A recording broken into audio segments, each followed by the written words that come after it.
Oh my god, hi. Good afternoon. It is 2:11 p.m. and I want to talk about Monk and Robot by Becky Chambers. Monk and Robot for me is definitely a 10 out of 10.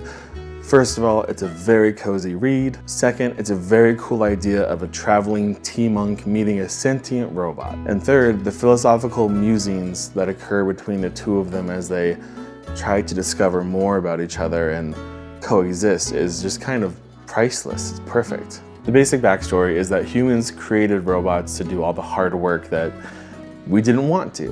And then one day, suddenly and shockingly, the robots developed sentience and decided we don't want to do that anymore. Humans and robots learned how to communicate with each other more or less and came to an agreement.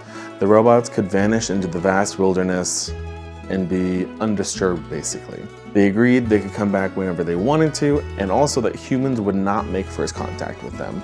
They had to make contact with the humans and choose to return. The lack of this labor essentially forced humanity to change and develop what is kind of a utopic solar punk society, a balance of technology and nature. And then our main character Dex encounters a robot named Moscap.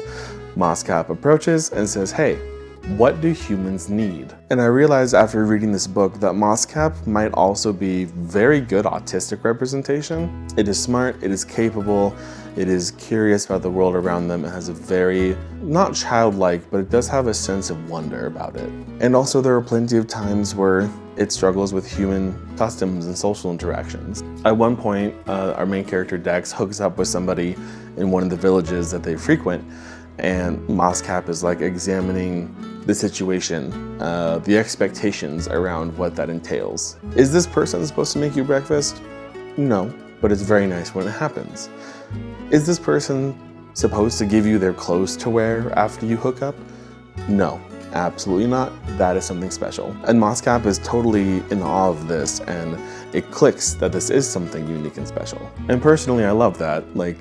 As a high-masking autistic individual, I found Moscap's interactions and examinations of the world around him to be very relatable. One of my favorite lines from the book, and I'm going to read it from my iPad here, is, "You keep asking why your work is not enough for you, and I don't know how to answer that because it is enough to exist in the world and marvel at it.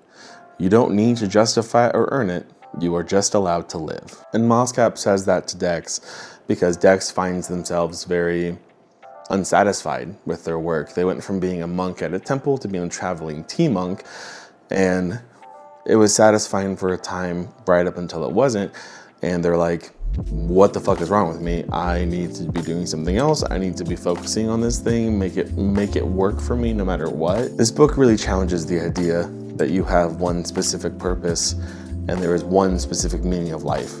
It challenges the idea that a career is the most fulfilling thing you will ever do with yourself, and instead you exist to do multiple things and explore the world around you in a variety of ways. Another thing I loved about the book was its inclusion of essentially not all, but a lot of different gender identities.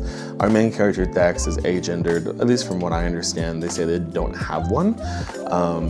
Moscap is also agender but uses pronouns like it. And it also shows a variety of relationships and family dynamics. Like Dex's family is, I want to say polyamorous, even though again it's not explicitly said. That is kind of the vibe I get. There are multiple partners, there are children with those partners, and everything is still very cohesive and loving, and it's not addressed as an anomalous or crazy situation. It just kind of is how they work, and I appreciate that because it really normalizes people of different genders and who have those different relationships. Dex has a complicated relationship with their family because it is so big and chaotic, and they strive to be the one child, the one thing that their parents just don't have to worry about.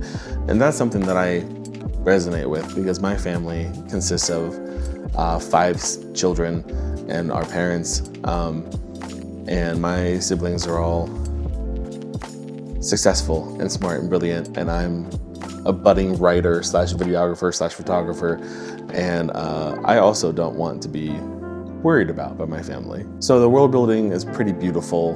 The characterization is thorough. I have seen some complaints about pacing, which I do totally understand. Like, some of the internal philosophical musings can be slowing the progress, let's say. And also, on the flip side of that, whenever Moscap and Dex have a conversation, I found myself like reading faster to try to get to those parts because their conversations are the highlight of the book for me. I completely fell in love with those characters as they attempt to navigate the natural world and different social situations and dynamics around them. Another thing I really appreciated about this book is that Dex takes the time to consider themselves as a guide for Moscap instead of an owner or a parent. I thought that was really thoughtful and nice of like, the robots gained sentience and left. I have no desire to attempt to regain that control over them. Once again, this book is a 10 out of 10 for me. If you need like a accessible, cozy read full of hope and a lot of positive feelings and aspirations, this is definitely the book for you. A closing quote that I think matters a lot during this political age of crazy divisiveness and targeting of trans people specifically and targeting of Black and brown people specifically is, we don't have to fall into the same category to be of value.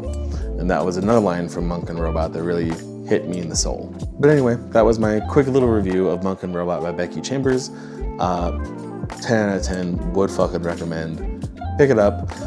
It's a duology, so it's two smaller novellas in one volume.